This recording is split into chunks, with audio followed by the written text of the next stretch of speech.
Ríos en la soledad, señales de un nuevo comienzo.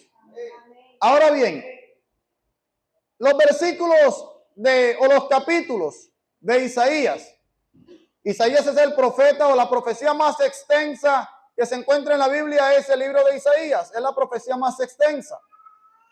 Pero lo que componen los capítulos del 42 al 46 hablan acerca de redención. Aquí hay un paréntesis en estos capítulos, porque muchos de ellos hablan de juicio, hablan de ira, también algunos de ellos. Recuerden que Isaías es el profeta mesiánico, el evangelista del Antiguo Testamento, fue quien más habló acerca del Mesías. En el Antiguo Testamento, donde más encontramos referencias de Jesús, del Mesías, es en Isaías. Y es el que lo habla de una manera más explícita. Es el que lo habla de una manera más clara. El sufrimiento del Mesías, el reinado del Rey justo, el nacimiento. Habla, hermano, acerca de todo lo que el Mesías había de padecer. Habla también de juicio al pueblo de Israel y a las naciones. No obstante, amado hermano, en los capítulos que le mencioné, se hace un paréntesis de todo lo que habla el libro de Isaías, y en estos capítulos habla acerca de redención. Escuche, redención. La palabra redención está hablando de rescate, de transformación. Está hablando, hermano, de ser redimido, de ser cambiado, transformado, escogido. De eso hablan los capítulos que les mencioné en el libro de Isaías. Pero en el 43 dice Jehová el único redentor, que habla de redención. Y en el 19 leímos, he aquí yo hago una cosa nueva, pronto saldrá a la luz, no la conoceréis, otra vez abriré camino en el desierto y ríos en la soledad. Por eso el título del mensaje. Ríos en la soledad, señales de un nuevo comienzo. Ahora, cuando hemos escuchado versículos como no traigáis a memoria las cosas pasadas, no traigáis, siempre se cree que está hablando acerca del pecado o de la vida pasada. Pero no es así. Muy por el contrario. Cuando estos textos hablan acerca de no traigáis a memoria las cosas pasadas, las cosas viejas, porque yo aquí hago algo nuevo, no se refiere a la vida pecaminosa de las personas en el pasado. Cuando el Espíritu Santo a través de Isaías habla estas palabras, se refiere a que en el contexto en el que él las está diciendo, la gente recordaba las maravillas, la redención y la forma gloriosa en la que Dios sacó al pueblo de Israel de Egipto, de la esclavitud. O sea que ellos estaban recordando las glorias pasadas. Ellos realmente lo que estaban recordando eran los milagros pasados. Dice, el pueblo de Israel estaba exiliado en Babilonia, sintiéndose olvidado. Dios les recuerda que sigue siendo el mismo que abrió el Mar Rojo, pero ahora haría algo nuevo. Dios no repite. Dios no repite. Y esto nos lleva a entender, o nos debería hacernos meditar, en que cuando hemos tenido experiencias, hermosas experiencias, de servicio en la iglesia, de un ministerio, de algún don que ejercíamos, o de cómo Dios nos usaba en parte de la congregación en la que pertenecíamos o de esta congregación, y hoy por hoy no sucede lo mismo que sucedía en aquel entonces. O tal vez hoy tú no sientes que estás sirviendo de la misma manera como lo hacías antes. De pronto tú crees que ya no podrás llegar al fervor que tenías hace algunos años. Que quizá otrora tú eras un hombre o una mujer que se destacaba en la congregación como un gran líder o lideresa dentro del pueblo y servías a Dios, pero por circunstancias que de pronto han ocurrido en tu vida, por situaciones que se han venido presentando, aunque no te hayas apartado, aunque no te hayas alejado de Dios, pero eso ha ocasionado que se apague el fervor, las ganas, la pasión con la que antes servías, y de pronto tú recuerdas cómo tú servías, cómo tú avanzabas en el evangelio, cómo te destacabas, cómo ese fuego, esa pasión, ese fervor estaba dentro de ti. Pero independientemente de las situaciones que se hayan presentado, yo te quiero decir de parte de Dios a través de su palabra, no traigáis a memoria esas cosas pasadas, porque Dios puede hacer algo nuevo y mejor. Dios puede hacer algo mucho mejor. Yo no soy amante de los mensajes de que tú puedes, tú vas a llegar, tú vas a ocupar, tú vas a hacer, pero eso hace parte también de la palabra de Dios. Una profecía certera es, hermano, edificante. Ella redarguye, consuela, confronta, también da esperanza. Y el mensaje de hoy, hermano, es muy distinto a lo que yo acostumbro a predicar. Yo acostumbro a predicar acerca del sufrimiento. Me encanta predicar acerca del sufrimiento. De 10 mensajes, 8 hablo acerca del sufrimiento. Entre otras cosas, les recuerdo, el sufrimiento es bueno, hermano. Aunque no nos guste, es bueno. Pero hoy no vamos a hablar de eso. Hoy, hermano, vamos a tomar esa palabra que el Señor dio a través del profeta Isaías a un pueblo que estaba exiliado, en derrota, en esclavitud. Y escuche la palabra otra vez. Otra vez. A lo largo de la historia de Israel encontramos, hermano, que hay unos picos. Oscila entre gloria, devoción y fervor, pecado, castigo, derrota. Claman a Dios, Dios responde, gloria, fervor, emoción, pecado, castigo, derrota. Ellos claman y otra vez. Son como una onda. Suben y bajan. Igualitos a nosotros. Hoy podemos estar nosotros, hermanos, tirando fuego hasta por los ojos. Pero se presentan situaciones que nos tumban. Sea porque hayamos pecado, sea porque nos hayan maltratado, porque es que en el rebaño hay ovejitas que le salen cuernitos y cornean. O hay quizá también, hermano, lastimosamente, y debo decirlo, malos pastores que no cuidan de la perniquebrada, que no cuidan de la ovejita brincona, de la que se salta el corral, que cuidan es de la gorda, de la que da leche y lana, pero de esas ovejitas flaquitas, esas ovejitas los que son es un dolor de cabeza, y si se quiere ir, que se vaya. Hay pastores maltratadores, lastimosamente. Y al rebaño de Dios vienen ovejas, vienen personas, hermanos, cargando un montón de cosas. ¿De qué veníamos cargados nosotros del mundo? Yo, por ejemplo, de rabia. Es que yo no entiendo hoy por hoy por qué yo cargaba tanta rabia en mi vida, hermano. A mí no me podían decir nada porque si me pellizcaban, botaba sangre. Me hervía la sangre porque yo no entendía por qué yo cargaba tanta rabia. Con eso vine yo al Señor. Quizás usted venía con otras cosas, quizás más fuertes, quizás no tantas. Yo, gracias al Señor, el Señor, hermano, le doy gracias a Dios que llegó a mi vida a tiempo, en el momento indicado. Porque aunque nací en el Evangelio, siempre he dicho, uno tiene que nacer de nuevo. Todos tenemos que nacer de nuevo. Aunque hayamos crecido en la iglesia, nos hayamos hecho niños, adolescentes, jóvenes y adultos en la iglesia, todos debemos nacer de nuevo. Todos, hermanos. Algunos tuvimos el privilegio de crecer dentro de una iglesia, haciendo parte de una iglesia cristiana. Otros no.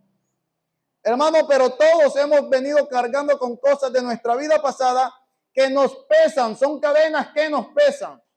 Algunos han venido maltratados, Algunos nunca en su vida quizá recibieron una palabra de consuelo, una palabra de aliento, una palabra de cariño, de ternura de sus padres, de los mayores en su casa. Quizás nunca fueron abrazados y son esas personas que son reacias a un abrazo, son reacias a de pronto a una felicitación, son reacios a que alguien se les acerque y les dé una palabra de cariño, amado hermano. Y eso cuando llegan a la iglesia, muchos quizá dicen, ese hermano es aburrido, parece que no hubiera nacido de nuevo. Pero nadie sabe con qué hemos venido cargando. Nadie sabe, hermano, con qué secuelas trajimos del mundo. Y aún a esos difíciles de amar, hay que amarlos. Porque si bien es cierto, hay personas que son, hermano, un pan de Dios. Pero hay otras que son una bendición. Hay que amarlos. Hay que amar a aquellos hermanos que cuando te saludan así. Pero también a los que te saludan así. Hermanos, no sabemos con qué han venido cargando esas personas. Hacen parte del rebaño. Y lastimosamente, entre ovejas muchas veces se hieren. No debería pasar. También hay pastores que no tienen cuidado. El pueblo de Israel fue maltratado, fue esclavizado, fue golpeado, fue llevado cautivo una vez más. Esa era la constante del pueblo de Israel. Una vez más fue llevado cautivo. Y ellos recordaban lo que Dios había hecho en Israel. Ellos recordaban lo que Dios había hecho cuando eran cautivos, cuando estaban en la esclavitud en Egipto, cuando comían pan de aflicción, agua de dolores, cuando eran azotados, castigados, y Dios los sacó con mano poderosa. Dios abrió el mar rojo, hermano, y ellos pudieron pasar en seco. Y es que cuando dice pudieron pasar en secos, esto es grandioso. Porque no solo abrió el mar rojo, sino que no quedó lodo, no quedó cieno. No se le hundieron los pies, pasaron en seco. No solo abrió el mar rojo, sino que quedó seco y pasaron, dice la Biblia, en tierra firme. Y ellos hoy estaban cautivos en Babilonia y recordaban eso. Cuando Dios le dice no traigáis a memoria las cosas pasadas, no se refiere al pecado. No se refiere a lo que nosotros hicimos, a lo malo que hicimos. Se refiere, hermano, a que ellos vivían añorando la gloria de Dios. Ellos vivían recordando lo que Dios había hecho a su favor. Pero en el versículo 16 al 18, escuchen. Así dice Jehová, el que abre camino en el mar y senda en las aguas impetuosas, el que saca carro y caballo, ejército y fuerza, caen juntamente para no levantarse. Fenecen como pábilo, quedan apagados. No os acordéis de las cosas pasadas, ni traigáis a memoria las cosas antiguas. Dios le recuerda su poder en el Éxodo. Eso es lo que está haciendo el Señor. Recuerda el poder que Él manifestó en los tiempos de la esclavitud, en los tiempos de Moisés. Ahora, para los israelitas era un milagro, hermano. No sé si te habría la palabra estruendoso, porque hay milagros y hay milagros. Cada día nosotros experimentamos milagros, pero son tan cotidianos que no nos damos cuenta que son milagros. Pero hay unos milagros, hermanos, que son tan notorios que no solamente el que los experimenta, no solamente los que están alrededor, sino el mundo entero puede decir es un milagro. Se da cuenta, y lo que sucedió con el pueblo de Israel en Egipto fue un milagro que hizo que las naciones vecinas le tuvieran temor al pueblo de Israel por el Dios del pueblo de Israel. Ellos añoraban ese milagro, ellos añoraban esa gloria, ellos añoraban cómo Dios los pasó por el desierto y de día había una columna de nube para que no les diera calorcito, hermano. y de noche una columna de fuego para calentarlos en el frío del desierto y para protegerles de animales salvajes. Pero la Biblia también dice que el Señor los guió con columna de nube y de fuego. En Egipto adoraban los astros. El sol era el mayor de todos los dioses, Ra, el dios sol, el dios superior a todos, Ra. Entonces Dios, hermano, envió una columna de nube para tapar el sol, porque Dios estaba mostrando que Él era su única guía y que la gente sabía guiarse por las estrellas y por la posición, hermano, de las estrellas, de la luna, de los astros. Y Dios le puso una columna de fuego para ocultar la luz de los astros y ser también la guía en la noche. Dios los guió en medio del desierto. Dios era el único referente. Dios manifestó su gloria de tal manera que ellos pudieran entender que la única guía, que si se desviaban se perdían, era seguir la señal de la columna de nube o la columna de fuego. Pero qué gloria que aún en medio del desierto Dios nos guía. Qué gloria que aún en medio, hermano, de la aflicción Dios nos guía. Me encanta ese salmo que dice que Dios nos guiará aún después de la muerte. Es decir, ni siquiera estando muertos, Dios nos olvida. Ni siquiera cuando morimos, Dios nos abandona. Nos guía aún después de la muerte. Y el Señor dice, ¿ustedes recuerdan lo que yo hice en el Éxodo? No se acuerden de eso. Yo voy a hacer algo nuevo. Dios crea lo nuevo, dice, he aquí. Es un llamado de atención. Dios anuncia algo inédito. Yo hago. Muestra que la obra proviene de Él y no del hombre. Hermanos, debemos reconocer, amada iglesia, que lo que podamos experimentar en nuestra vida es gracias a Dios. Tanto la gloria como el sufrimiento. Y aquí vamos. Debemos reconocer que lo que experimentamos en nuestra vida, tanto lo que nosotros llamaríamos gloria o llamaríamos sufrimiento, aún en medio del desierto, hermano, nace en el corazón de Dios. Las pruebas y la aflicción también nacen en el corazón de Dios. Y Dios no hace cosas por hacer. O Dios no dice, voy a hacer esto a ver qué sale. Dios no dice, voy a hacer esto a ver qué sucede.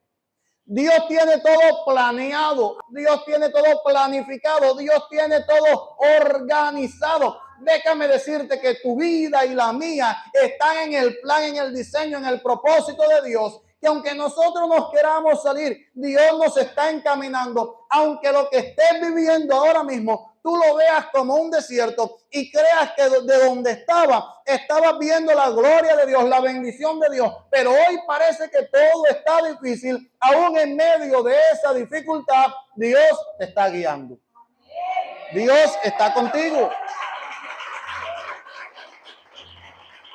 Es fácil dar gloria a Dios cuando estamos en bendición, cuando hay abundancia. Es fácil dar gloria a Dios cuando tenemos la nevera llena. Es fácil dar gloria a Dios cuando podemos decir, ay, me quiero comer algo como rico, no sé, algo así como. Ve y compra. O vamos. Es fácil decir, mira, ¿por qué no salimos a una vuelta por ahí? Vamos, y compramos, y comemos. Ay, qué dicha, hermano. Pero cuando a mediodía se llega la hora del almuerzo y tomamos sopa de ojo, pero en la tarde es ojo que no hay sopa. Hermano, cuando se pone la situación complicada, ahí es cuando es difícil dar gloria a Dios, pero ahí es cuando Dios más muestra su gloria. En medio del desierto, hermano, es que el pueblo recordaba. Estamos diciendo que el Señor le dice, no traigáis a memoria las cosas pasadas. Pero entonces vamos a entender que era lo que el pueblo traía a memoria. Eran esclavos. Dios los sacó de la esclavitud. Los hizo caminar por el desierto. Cualquiera que le dice, mira, tú vas a caminar por el desierto. En el desierto no hay caminos. Y el camino que se haga a la vuelta de nada hermano, al cabo de algunas horas o minutos, se borran los caminos, se borran las huellas, no hay direccionamiento, no hay señales de tránsito, no hay nada que te indique es a la izquierda o es a la derecha. Tú no sabes si vas caminando, hermano, en la dirección correcta o no. Tal vez si te dicen al norte, al sur. Pero y los que no saben ubicarse con el sol, los que dicen pongo al sol de frente, es el hemisferio norte, en la mañana, al sol, allá a la izquierda, a la derecha, el norte, el sur. Pero y los que no saben. En el desierto, hermano, no hay direccionamiento, pero en medio de lo que tú crees que no encuentras una dirección, porque quizá estás pasando por un momento de aflicción, un momento de crisis, en lo que tú no encuentras la dirección, no sabes si irte por aquí, no sabes si tomar esta decisión, no sabes si quedarte es una buena o mala decisión, o irte o moverte o direccionarte, no entiendes a dónde de pronto el Señor te quiere llevar, pero en medio del desierto, en medio de donde no hay señales, Dios levanta de día una columna de nube que te refresca en medio del calor y te dice, tú sigue la nube. Tú sigue la señal, tú sigue la nube, y en medio de la noche sigue la columna de fuego. Tú sigue la señal de fuego. Yo te voy alumbrando el camino. El pueblo de Israel no sabía que había de aquel lado de la columna de fuego. El pueblo de Israel no sabía que había de aquel lado de la columna de nube. El Señor solamente decía, tú sigue, sigue, sigue. Cuando lleguen al destino, yo quito la señal y ustedes van a mirar, wow, aquí era donde Dios nos quería traer. Cuando lleguen a Canaán, era aquí, qué bendición. Dios te va a direccionar. Tú solamente debes entender la señal que Dios te está dando. Yo no voy a hablar de revelaciones, ni de señales, ni de cosas. Tú solo confía en las promesas de Dios. Tú solo confía en la palabra de Dios. Y Dios nos habla también, hermanos, nuestro corazón. Nosotros podemos ser guiados por la voz de Dios. Debemos ser sensibles a la voz de Dios. Esta es la palabra de Dios escrita. Hermano, aunque usted no lo crea, aunque usted no lo crea, aunque diga que es la palabra de Dios, hermano, muchas veces hay personas que están en aflicción, en crisis, hacen de todo menos recurrir a la palabra de Dios. Porque dicen que sí creen que esta es la palabra de Dios, pero no les gusta oír la palabra de Dios. Les gusta es oír a la iglesia donde le dicen, así te dice el Señor. La iglesia se llena cuando dicen, viene un hermano que Dios lo usa en profecía, en milagros, en señales. Él te mira y te dice hasta el número de documento de identidad. Y ahí es cuando la iglesia se llena. Pero qué bendición que aquí amamos la palabra de Dios. Más que cualquier señal, más que cualquier espectáculo, más que cualquier asunto emotivo o show que toque nuestras emociones. La palabra de Dios es nuestra guía en medio de la crisis. El pueblo recordaba que Dios les guió en medio de la crisis. El pueblo, Dios les recordaba que Dios le había guiado en medio del desierto. Tuvieron hambre y caían hojuelas, cereales del cielo. Y usted sabe lo que es en la mañana despertar, abrir la puerta de la casa, salir fuera de la tienda, hermano, y encontrar que todo estaba lleno de cereal. Nada más era coger una coquita y llenar lo que se iban a comer. Y el Señor le decía, no guarden para mañana. Mañana yo les proveeré. No faltaban los incrédulos y dije, yo voy a guardar para mañana porque de pronto Dios hizo el milagro hoy. Yo no sé si mañana cómo le amanezca el humor. Y los que guardaron en la mañana estaba podrido. Confiemos en la palabra de Dios. Confiemos en el propósito de Dios. Confiemos en lo que Dios ha planeado para nosotros, aunque en este momento tú no entiendas. Tú solo sigue la señal de Dios. Se cansaron de comer pan blando. Ay, ya no quiero comer más cornflakes, pero sin azúcar. Hermano, esas no no tenían sellos del INVIMA, de MinSalud. Queremos comer carne. Y Dios mandó un enjambre de codornices, que hermano, y cayeron en el campamento. Y dice la Biblia que todavía no había llegado la carne a la boca, hermano, y ya la estaban vomitando, botando por la nariz. Se llena, es una expresión para decir que se hastiaron tanto de carne que Dios hizo que hasta la vomitaran, hermano, pero comieron carne. Yo prefiero vomitar de llenura que desmayarme por no comer. Comieron carne. En medio del desierto, Dios sacó agua de una roca. Ellos recordaban eso. Y ahora, mucho tiempo después, estaban cautivos en Babilonia. Y decían, ay, lo que Dios hizo. Si Dios lo hiciera. Si Dios otra vez. ¿Será que Dios lo vuelve a hacer? ¿Será? Se preguntaban unos con otros. El Señor le dice, no traigas a memoria eso. Hace algunos años quizá tú eras el líder más prominente de la congregación. Hoy no lo eres. Quizá tenías un servicio dentro de la iglesia y hoy no lo tienes. Te has alejado de Dios. Se ha apagado ese fervor. Ya no está siendo usada dentro del ministerio como antes, por situaciones que se han venido presentando. Algunas de ellas pueden ser consecuencia de tus propias decisiones. Pero el Señor hoy te dice, yo hago algo nuevo. Él no dice, yo puedo hacer algo nuevo. Dice, yo haré algo nuevo. El Señor puede, amado hermano, y quiere que nosotros le sirvamos cada día un poco más, un poco mejor que hace algún tiempo. Que cuando preguntemos, deme razón del hermano Pepito, se bautizó. Qué bendición. Pasa algún tiempo y uno dice, ¿qué es la vida del hermano Pepito? Lo vieras predicando. Qué bendición. Pasa un tiempo y uno dice, ¿qué es la vida de Pepito? Sigue predicando. No, es un buen líder dentro de la iglesia. Y ¿qué es la vida de Pepito? Se casó y vieras cómo sirven sus hijos. Avancemos, hermano. En el Señor no es de retroceder. Si retrocediera no agradara a mi alma. En el Señor es de avanzar.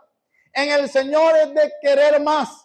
Es de inquirir, es de ahondar, es de ir cada vez más hasta donde Dios en su misericordia nos permita. Y no es por vanagloria, y no es por orgullo, y no es por fama, es para glorificar a Cristo, hermano, cada vez más, y que podamos servir con excelencia y podamos ser perfeccionados en todas las áreas de nuestra vida, pero que nosotros podamos siempre avanzar. Pronto saldrá a la luz, dice. Cuando la expresión pronto saldrá a la luz es que indica que lo nuevo ya está en proceso. Aunque no se vea. El Señor le está diciendo a un pueblo cautivo que están encadenados por una potencia más grande que lo que en su tiempo fue Egipto, Babilonia.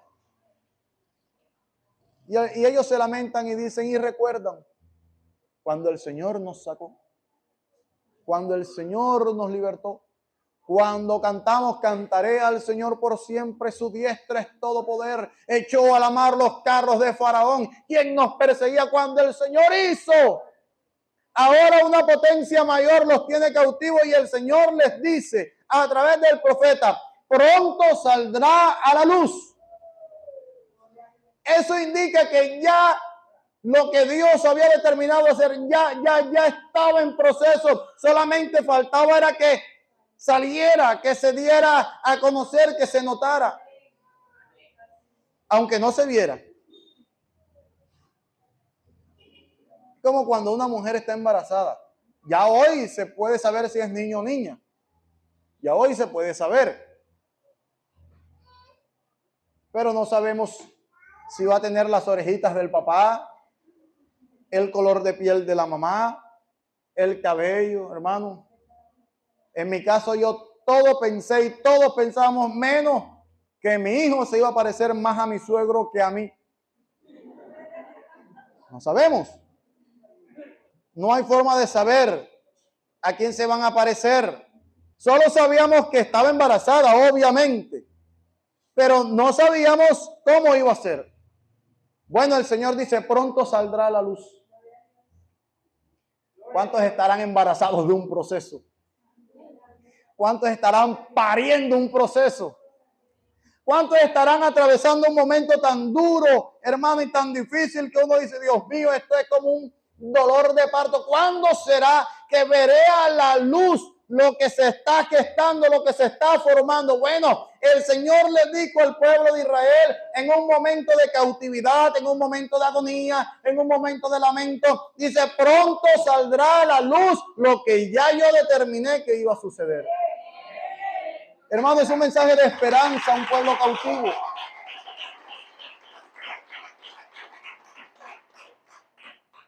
Mira, Dios está trabajando aunque no lo veas, aunque no lo sientas, aunque tú no sientas unos corrientazos, aunque tú no sientas unos electrocutamientos, algo sobrenatural, tú no sientas ganas de llorar, tú no sientas la gloria, tú no sientas el fuego, tú no sientas. Dios está trabajando, Dios está gestando, Dios está moviendo a favor de los que Él ama y de los que le amamos. Dios está trabajando en el silencio. Así que aunque tú veas la cosa complicada, aunque tú veas que todo se está tornando difícil, aunque tú veas que parece que no hay salida, que no tiene direccionamiento, que tú hoy podrás decir, ¿será que tomo esta decisión? Llega la noche, duermes, te levantas y luego crees que no era una buena decisión lo que pensabas ayer. Ahora lo que piensas hoy es una mejor decisión. Y mañana ni izquierda ni derecha. Porque parece que no tuviéramos una guía en medio del desierto. El Señor dice, ya se está gestando, le dice al pueblo de Israel. Y hoy nos dice a través de su palabra, mira, todo obra para bien, para los que aman a Dios.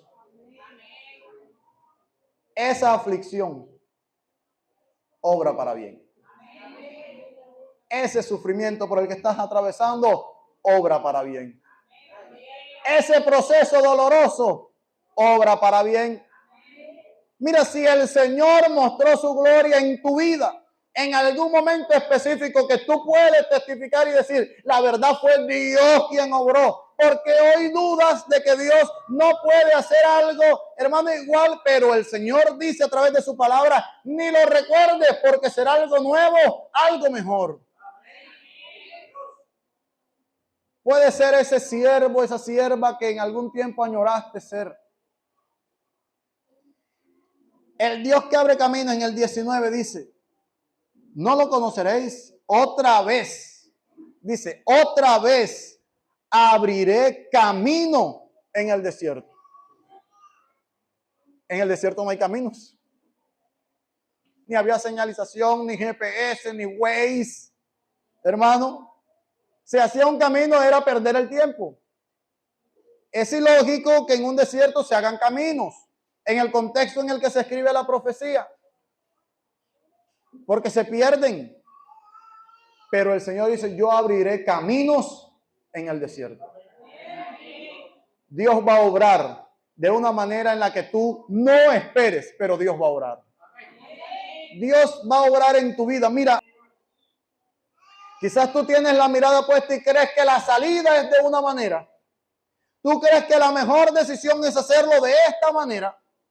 Pero Dios no te lo ha permitido. ¿Sabe por qué? Porque Dios te va a enseñar y a recordar lo que tú sabes, que no es a la manera tuya, es a la manera de Dios, aunque el proceso sea doloroso. Pero ¿sabe por qué muchos procesos son dolorosos? No porque a Dios le plazca hacernos doler a nosotros o hacer que las cosas duelan. Son dolorosas muchas veces porque a nosotros nos duele no entender, no conocer. Cuando entendemos, cuando conocemos, todo se hace llevadero, pero cuando hay incertidumbre. ¿Usted sabe lo que es la incertidumbre? No saber qué viene después, temor al futuro. ¿Cuántos le temen al futuro? ¿Será que mi matrimonio sí irá a durar? ¿Será que mis hijos sí le servirán a Dios? ¡Qué temor! ¿Será que yo podré ser el predicador que quiero ser? ¿El ministro, la sierva que yo quiero ser? ¿Será que yo volveré a ministrar en el altar? El no saberlo nos duele. El no saber lo que va a suceder como humanos, que estamos acostumbrados a las respuestas rápidas, a todo light. Ahora el café es instantáneo. Antes eran el grano, luego molido, ahora pulverizado. Ahora la leche en polvo, todo instantáneo, todo ya. Antes uno se veía una película, hermano, no, ahora se crearon reels. Y pasa, si a uno le dicen que se va a ver una película de 1 hora y media o 2, uy, larga, pero dura 2 horas viendo reels. Porque estamos acostumbrados a todo lo rápido, instantáneo. Yo conocí a alguien que decía, uy, pero estudiar instituto. 3 años, hermano. Y eso fue hace como 12 años que me dijo, no lo ha estudiado porque está pensando en los 3 años. Porque estamos acostumbrados a todo rápido. Queremos todo así. Pero como el tiempo no afecta a Dios, y eso lo dice el mismo profeta, que a Dios no le afectan las horas, a Él no le importa el tiempo, Dios es atemporal. Por eso nosotros, hermanos, sentimos incertidumbre porque vemos, se está saliendo la barriga, nos están saliendo canas, hermanos, se están asomando ya las arrugas. Hace unos días mi esposa me dijo, se te están notando las líneas de expresión, y de gloria a Dios. Qué bendición que esté llegando a viejo. Y lo mejor en el evangelio. Qué bendición. Cuánta gente no llega todavía a conocer sus líneas de expresión, hermano. Es que son casi 40 años, hermano. Usted me ve así, pero ya yo soy casi cuarentón. Gloria a Dios. Cuando vemos que nos están saliendo las líneas de expresión, que se nos está cayendo el pelo, que ya no estamos tan así, tan erguidos como antes, sino que ahora estamos un poquito dobladitos. Ahora nos agarramos de las paredes, quizá. Cuando vemos, hermanos, que ahora caminamos más lento. Y antes nos gustaba la aventura y queríamos, pero nos damos cuenta de que ya estamos entrando en añitos porque ya no nos gusta la aventura, ni andar en la moto, ni correr, ni hacer esto, sino que el mejor plan ahora es como quedarse en la casa tomándose un cafecito y conversando. Cuando vemos que llegan esos años y no hemos visto lo que hemos soñado en el Señor, eso golpea. La gente en los tiempos de Isaías, cuando Isaías escribe, ellos estaban en cautiverio. ¿Recuerdan el Salmo 137? Fue escrito en cautiverio. Junto a los ríos de Babilonia. Allí nos sentábamos recordando a Sión. Los que nos habían traído cautivos nos decían, canten canciones de alegría, canciones al Señor. ¿Y qué respondieron los israelitas, los levitas, los cantores? No cantaremos en tierra extraña. ¿Cómo el que nos tiene cautivos nos va a decir que cantemos canciones de alegría al Señor? Que se me pegue la lengua al paladar, yo cuelgo mi arpa en el sauce y no canto. Cualquiera diría, y eso que eran los cantores, pero y nosotros somos iguales. Cuando vemos que la situación se torna difícil, lo primero que hacemos, hermano, es hacer silencio, no adorar. Pero me encanta ese contraste, hermano, del Salmo 137 y el 126. Cuando el Señor hiciere volver la cautividad, están diciendo los cautivos, otro grupo de cautivos, están diciendo cuando el Señor hiciere volver la cautividad, es decir, cuando el Señor nos saque del cautiverio. Algunos decían, yo no canto en cautiverio, y otros cantaban soñando, esperando el tiempo de la liberación. Cuando el Señor hiciere volver la cautividad, seremos como los que sueñan.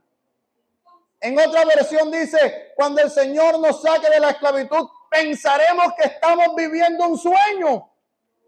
Entonces nuestra boca se llenará de risa. En el momento en que lo están escribiendo, tenían todo menos ganas de reírse, amado hermano, pero dice, llegará el momento que nuestra boca se llenará de risa.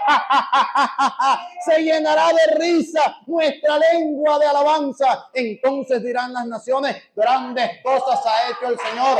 Estaremos alegres. Eso fue escrito en un momento de aflicción,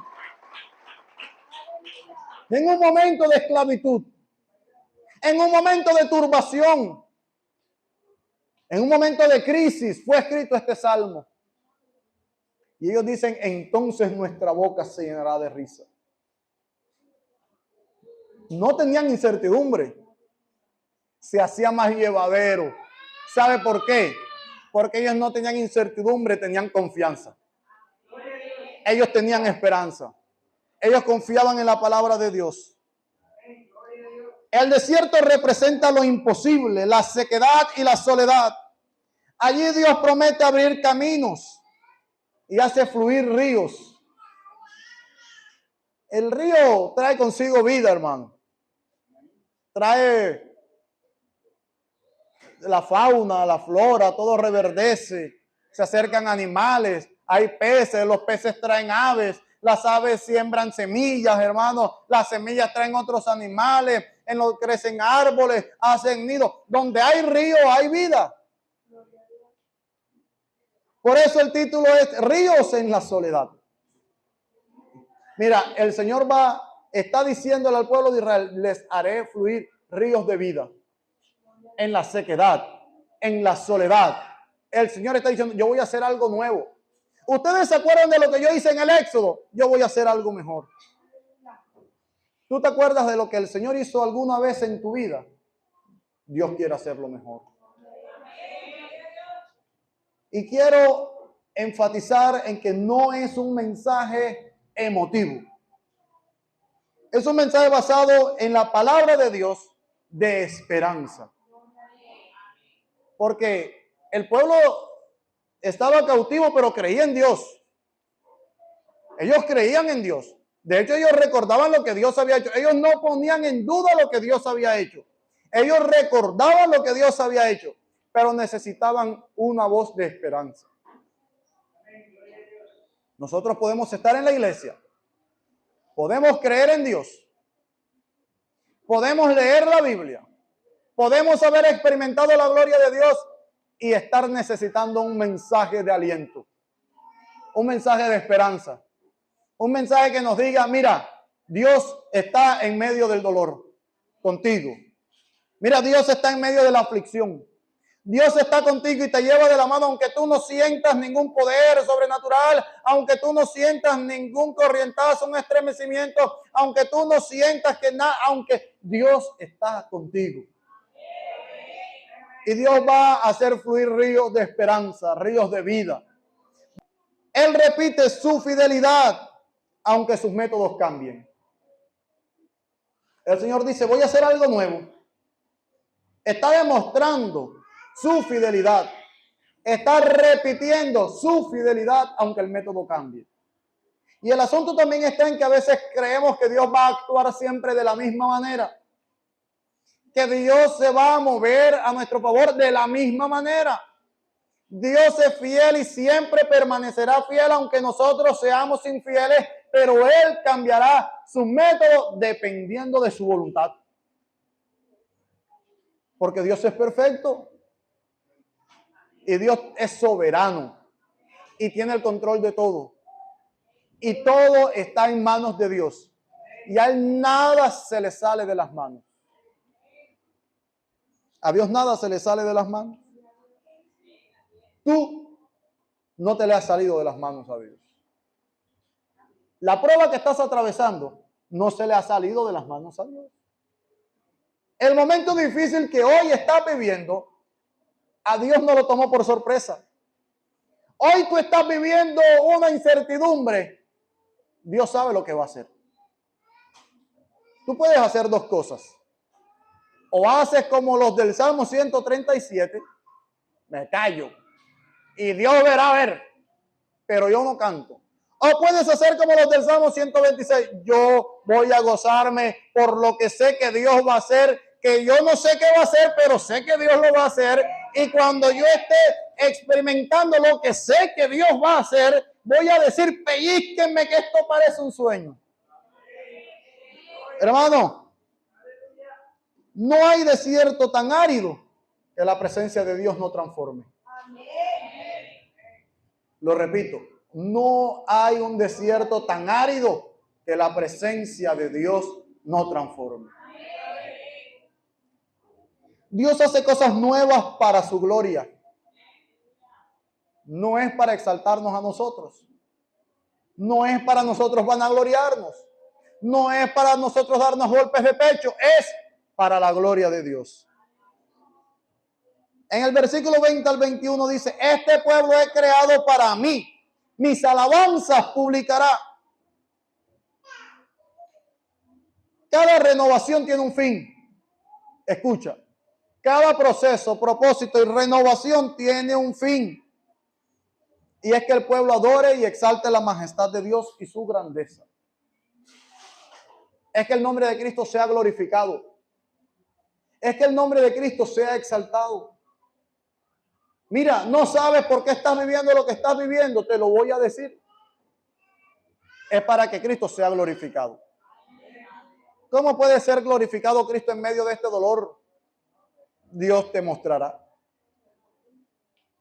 ¿Cómo puedo yo exaltar a Dios en medio de esta aflicción? Dios te hará entender. Él dijo, te haré entender y te mostraré el camino por el que debes andar y sobre ti fijaré mis ojos. El Señor ha fijado sus ojos sobre ti.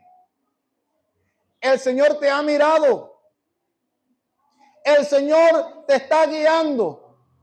Y aunque tú creas que te le está saliendo de las manos o que la situación a Dios como que se le está saliendo de control, a veces quisiéramos como ayudar a Dios y decirle, Señor, pero ¿por qué mejor no lo haces de esta manera?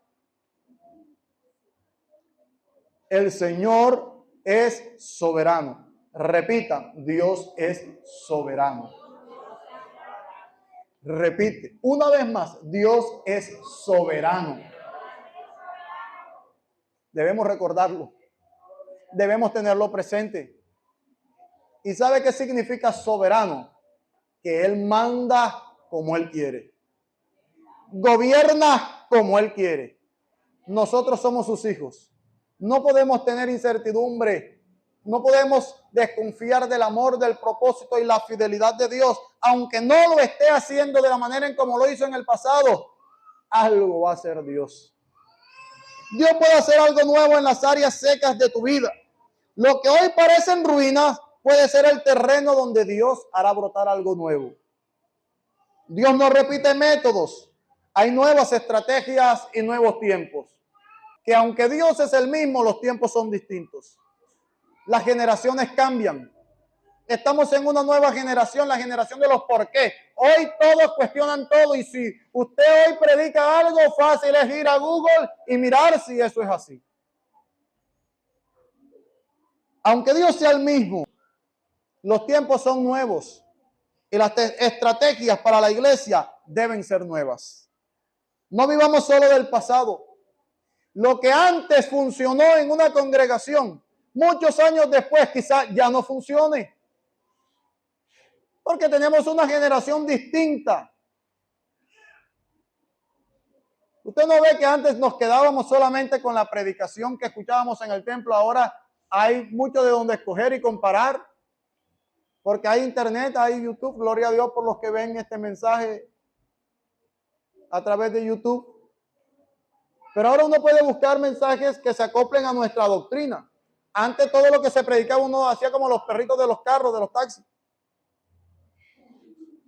Ahora uno cuestiona. Entonces las estrategias deben ser distintas. Si tu comunión está seca, Él puede abrir ríos de su espíritu. Mantente atento para reconocer cuando lo nuevo salga a la luz.